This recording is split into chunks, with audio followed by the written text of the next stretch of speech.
Are you intimidated by the thought of accumulating your first $1 million? When starting from nothing, it can seem nearly impossible to reach the $1 million threshold, never mind exceed that and achieve the following million. You might have heard the saying, the first million is the hardest.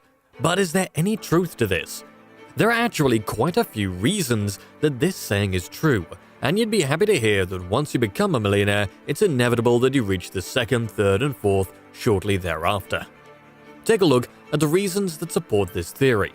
Make sure to stay to the end because you're going to be amazed at the math showing you how quickly $1 million will multiply. If you want to improve your financial future, be sure to subscribe to my channel and hit the like button if you find this video helpful. It's been said that personal finance is 90% behavior and 10% knowledge. In getting the behavior portion ironed out takes some practice. One of the reasons it takes long to develop riches is because individuals don't know how to handle money. They don't know how to save money, how to spend it properly, or how to increase it. People stay impoverished in part because of poor financial habits, which require time and effort to overcome.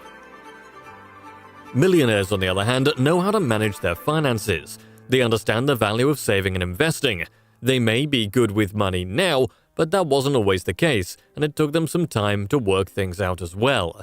Their outstanding spending and saving habits continue to help them even after they become millionaires. They're committed, responsible, and understand the value of money. When you create healthy money habits, you may make significant progress. When you're first starting to save and invest, you're probably fearful of the possibility of losing money. What if the stock market falls? What happens if real estate values fall? What if I purchase at the peak of the market? When money is all you have, the prospect of losing it may be crushing. These are legitimate concerns, given that you have practically little buffer in comparison to someone who has been in the market for a long period. They're not concerned if the market drops 50% because they've already seen exponential growth. Wealthy individuals are less afraid because they have a strong safety net, allowing them to be more proactive with their investing decisions. If they choose, they can invest their money in something with a higher risk and bigger payoff. Even if they lose money, they will most likely be able to pay their debts.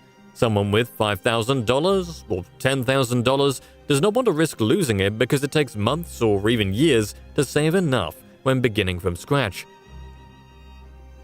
Of course, these people are still going to be wise of their investments and emphasize risk and reward.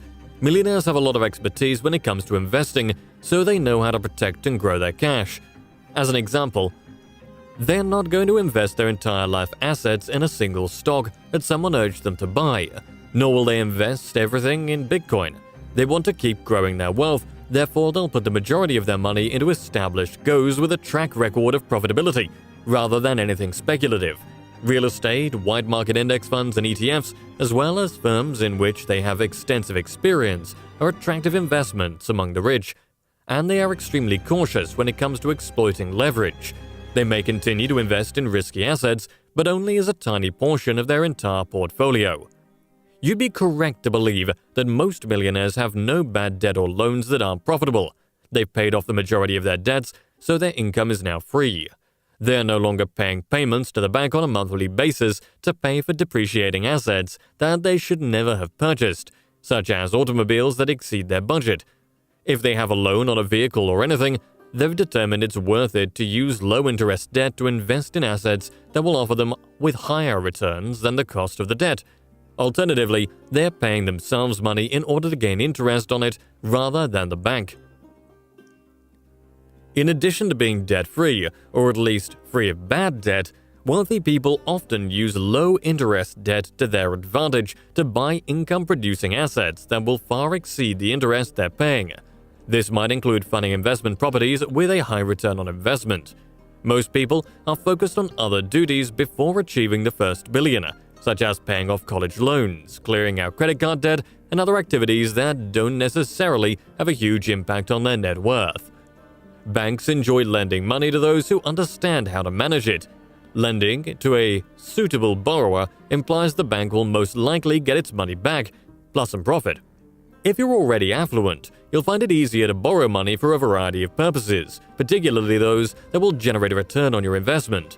Millionaires have an easier time obtaining money to buy a business because they have assets to fall back on if the firm fails and the finances required for a down payment. It's also considerably simpler to borrow money for real estate ventures, which may boost net worth even more. A millionaire has a considerably higher chance of financing a multi-unit apartment development, which can significantly boost their net worth. This access to wealth, combined with the knowledge of how to increase it, creates enormous possibilities. Those with little to no savings will have a difficult time getting a bank to give them money for any of these items. The monies you continue to put into your assets become essentially insignificant as you become wealthy, but the growth increases at an astonishing rate, and the yearly returns are far greater than you make working. When you initially started investing, your account probably didn't move until you poured money into it month after month, and even then, it probably appeared like it hardly increased in a year. Take, for example, a $50,000 investment portfolio that may grow $5,000 in a typical year. Compare that to a $500,000 portfolio, which may increase by $50,000 on average in a year. Furthermore, $1 million portfolio may grow by $100,000 each year on average. How does $100,000 of growth in a year compare to how much you can save on your own? When your account is already huge, interest will account for practically all of the growth, with only a little percentage coming from your contributions. It makes a little difference whether you continue to add the money or let it multiply on its own. Of course, compound interest is the primary reason why the first million is the slowest. Following millions arrive considerably faster. However, this is not achievable unless you acquire solid money habits, understanding how to balance risk and reward, and know how to invest properly. Once you have $1 million in your investment portfolio, you can sit back and relax without contributing another dime to it, and it will increase extremely rapidly. If you were invested in the S&P 500, it would rise to $2 million in 7 years at a rate of return of around 10%. It would be valued around $3 million in 4 years. Without contributing another dime, it would have risen to a stunning $4 million in around 3 years. In around 14 years, it increased from $1 million to $4 million. An example, it would take between 29 and 30 years for someone beginning from nothing and investing $500 per month at a 10% annual return to collect $1 million. It's easy to understand how powerful the snowball effect may be. Once you've created a nest egg, the power of compound interest becomes clear, and you'll be shocked at how quickly your money increases. If it appears that you will never be able to attain your first million, let alone your second or third, remember that accumulating money becomes easier and easier. Progress begins slowly, but as you gather more money, you'll be pleasantly pleased at how quickly things accelerate.